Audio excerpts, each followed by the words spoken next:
Assalamualaikum warahmatullahi wabarakatuh ya.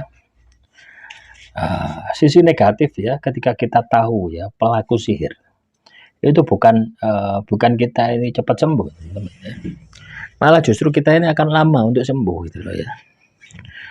Kenapa bisa seperti itu? Karena akan muncul emosi gitu loh ya. Karena akan muncul yang namanya dendam.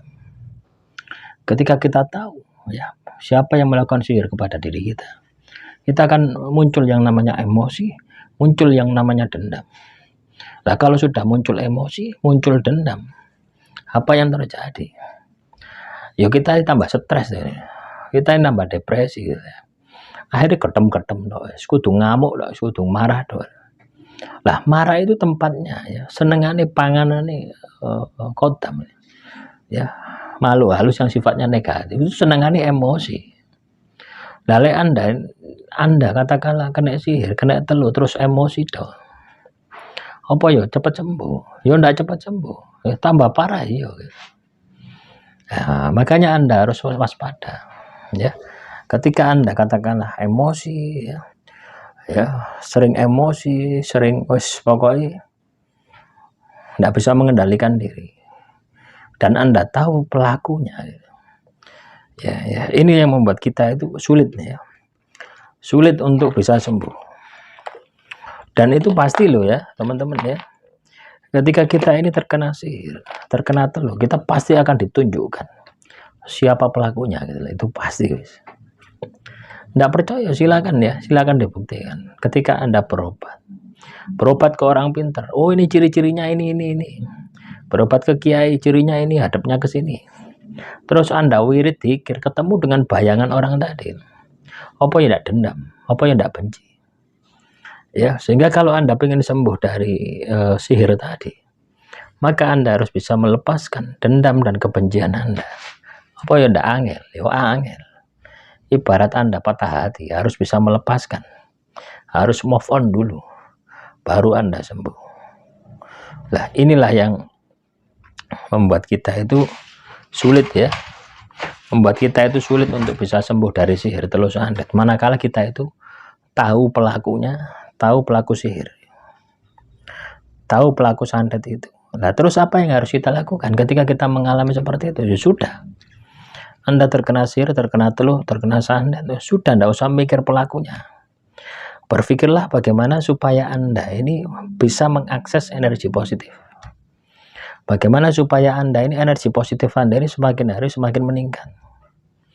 Bagaimana supaya energi positif Anda ini semakin hari semakin banyak. Itu yang harus Anda lakukan. Itu yang harus Anda aplikasikan di dalam kehidupan Anda.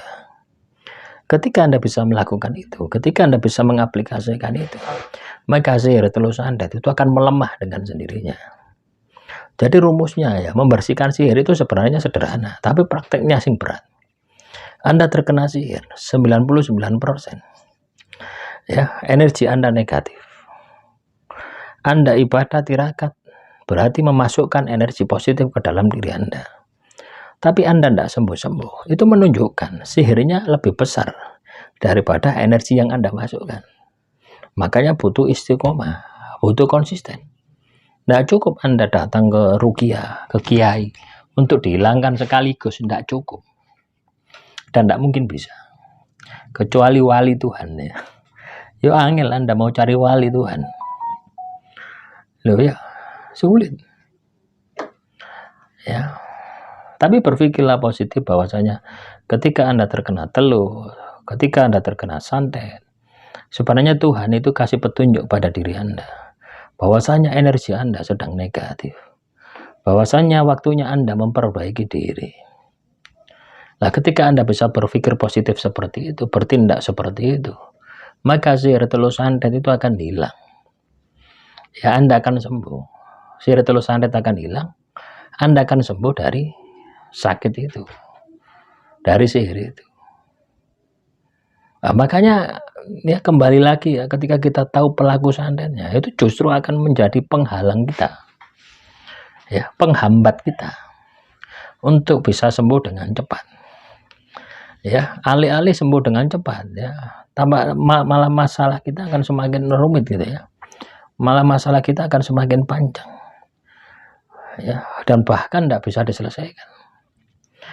Karena ketutupan dengan emosi kita, sakit hati kita, benci kita terhadap pelaku tadi.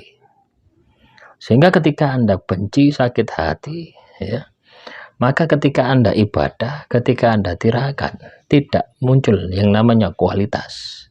Hanya kuantitas, ketok ibadah, tapi pikirannya gedem-gedem. Ya. Loh, ini serius teman-teman ya, serius ini ya. Ini pengalaman ya. Pengalaman saya seperti itu. Ya. Kalau Anda ingin sembuh, sudah tidak perlu tahu siapa pelakunya. Ya, tidak usah digubris. Yang penting waras. Ya. Ya. Lu ini sudah saya praktekkan ya. Ketika pertama kali saya tahu ya pelakunya harus timbul emosi. Bukannya mengakses energi positif di dalam tubuh saya malah mengamalkan amalan ilmu hikmah. Ya, cek sakti biar bisa menghajar itu ya. Dukun santet tadi. Ya. Ya, itu justru malah tidak waras-waras. Kita butuhnya waras. Oh ya. Kita butuh waras, kita butuh sehat, kita bisa beraktivitas lagi. Ya, maka lepaskan kebencian, lepaskan dendam, fokus memperbaiki energi negatif Anda menjadi energi positif. Kalaupun Anda tidak sembuh, Anda akan sudah dinilai sama Tuhan. Artinya Anda ini sudah berusaha. Kalaupun Anda meninggal dunia dalam keadaan sihir telur santet, terkena penyakit kiriman orang, Anda akan mati syahid. Loh, sebenarnya ya, kalau menang kita itu nyirik gitu ya. Kalau menang kita mendapatkan manfaat gitu. Jadi Anda tidak perlu tidak perlu gelisah ya, tidak perlu takut, tidak perlu kecewa. Ya, yang perlu Anda lakukan adalah bagaimana merubah diri Anda dari keadaan negatif menjadi keadaan yang positif. Ya. Sampai Anda benar-benar sembuh, sampai Anda benar-benar jaya. Untuk mengetahui sembuh tidaknya itu Anda lihat dari ekonomi Anda itu. Apakah sudah membaik ya, sudah seperti dulu lagi atau bahkan lebih baik lagi. Kalau masih di bawah ya, kondisi Anda yang dulu berarti belum sembuh. Bisa Anda lihat dari sisi finansial, bisa lihat dari sisi ibadah tirakat Anda. Ya, lebih sergap apa lebih melempem, itu juga akan bisa kelihatan. Nah, demikian saudaraku yang bisa saya sampaikan. Semoga materi kali ini bisa bermanfaat ya. Silakan kalau ada pertanyaan tulis saja di kolom komentar. Wassalamualaikum warahmatullahi wabarakatuh.